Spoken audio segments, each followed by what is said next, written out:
What's up, guys? Welcome to the Halo 4 update on Forge mode. This demo was released. I'm going to talk about my little commentary throughout the video here. And this is one of the coolest features of Forge that has been needed, and it was needed in Halo Reach, but they forgot to put it in. And that is when you hover over an object. Now in Halo 4 Forge, it actually highlights it green. So that means you actually have a freaking idea what you're about to pick up. So you're never going to accidentally pick up the floor again and totally ruin everything that you spent all that time on. It was in the perfect position and now you can't get it back to the perfect position.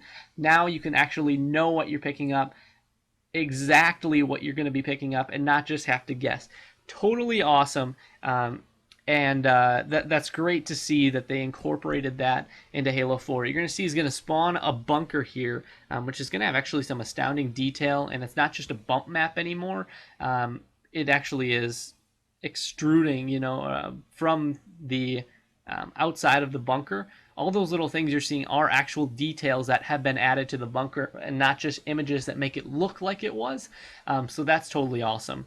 And you can see here, you're going to see some options on the left-hand side where you can go back to player mode, you can lock it, or you can duplicate it. He's going to lock it right here. It goes from green to red. Absolutely awesome. This means not only do you know what you're going to pick up with the highlighting green, but also if you lay that floor down and you know that you're never going to want to move that floor again unless you, do something special that you need to, that you can lock that sucker in place, and you never have to worry about even accidentally bumping your analog stick and hitting A and moving it. And then if you wanted to unlock it, you can just hit left again, and then you're able to move it just normally. Absolutely awesome feature, that another one that was needed in Reach, but they just didn't pull out and do. But it's great to see that they are now including that in Halo 4 Forge. I know I'm a huge fan of Forge, and if you're watching this, I'm sure you are too.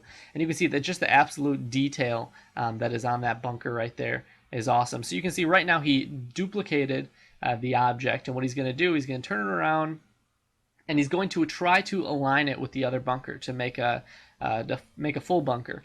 And you'll notice this process right here. If you did any Forge work in Halo Reach, it was so difficult to get them aligned, and nearly impossible because it'd be off by an inch. But now you can turn on something called magnets, and it automatically will lock it to the other one in perfect form.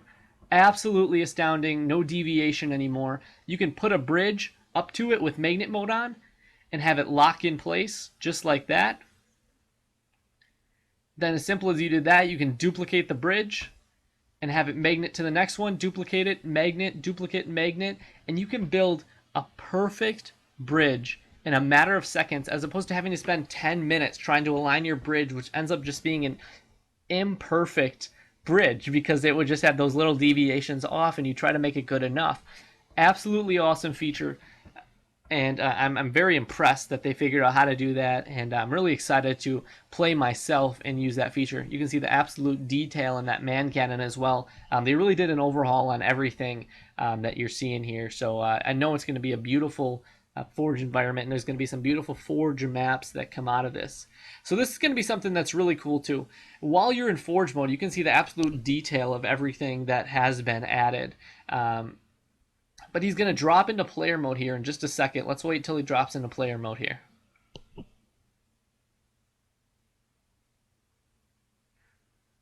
And make sure you pay attention to the transformation when he does it.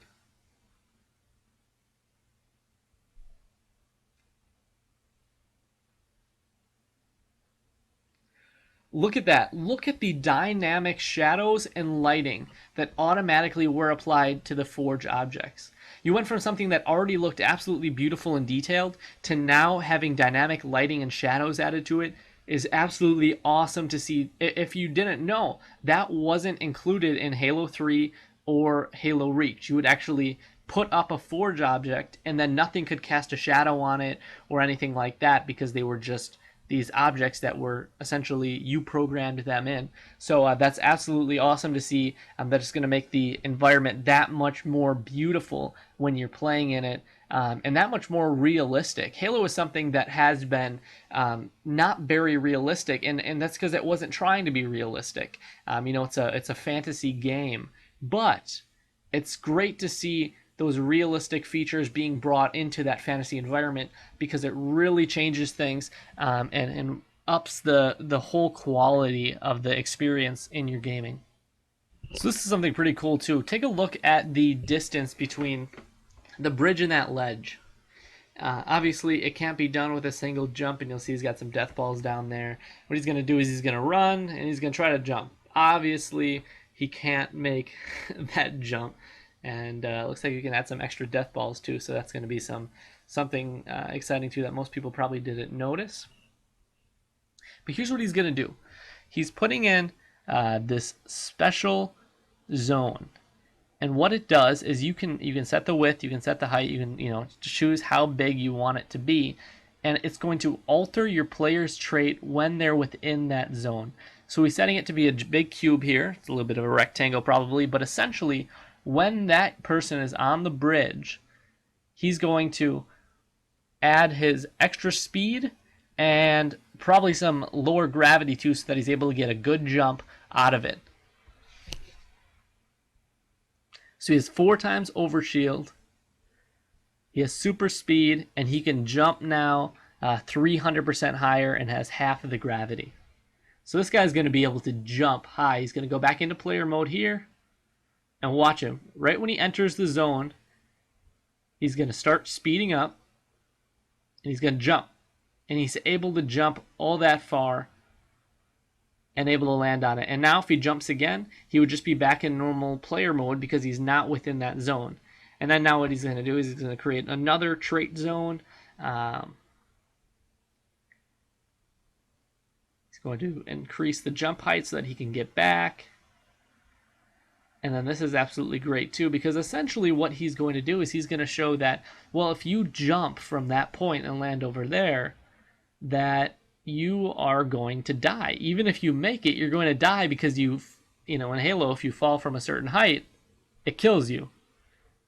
So instead, what he's going to do is he's going to put an extra trait zone down below that allows you to, that way when you land, you have, increased overshields or anything like that, to the point where you can't die when you land. It's an absolutely awesome new feature. This is going to make custom games made in Forge mode absolutely awesome, because there's certain places where you're going to be able to go like 100 miles an hour, and certain places that you're going to be able to go half a mile an hour, and you might have stuff chasing after you. So absolutely awesome. We'll see him jump one more time, and there he goes. If you guys want to see my full assessment on Forge mode, you can see he made it right there. Check out the link in the description. I got more videos for you and an in-depth article about some new stuff that we are going to see that you're not going to find anywhere else on the internet. So be sure to check it out, and I hope you have a great day.